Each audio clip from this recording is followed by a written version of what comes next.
Bonjour à tous, voici la leçon du jour aujourd'hui, distinguer since et for. For est utilisé pour indiquer une durée, par exemple for 3 days, qui veut dire depuis 3 jours, ou encore for a week, qui veut dire depuis une semaine.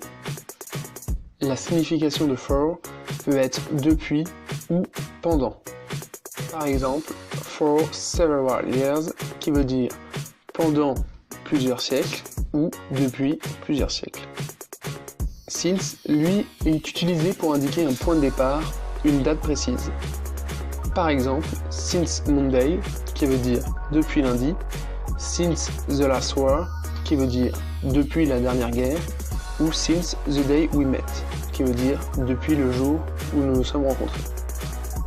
Prenons un exemple. Dans cette phrase, il a été ici une longue période.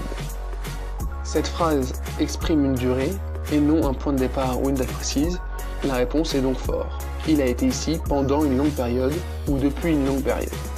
Voici 3 autres phrases. Elle a vécu à New York 6 ans. Ils ont travaillé 1995.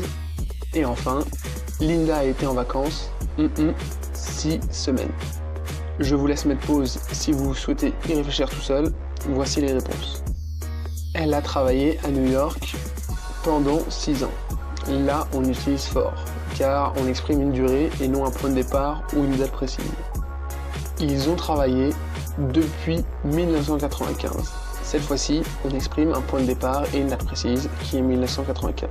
Donc on utilise since. Enfin, Linda a été en vacances pendant 6 semaines. Là, on utilise encore une durée, on indique une durée et non une date précise ou un point de départ. On utilise donc for. J'espère que la leçon a été claire. N'hésitez pas à me poser des questions dans les commentaires si besoin.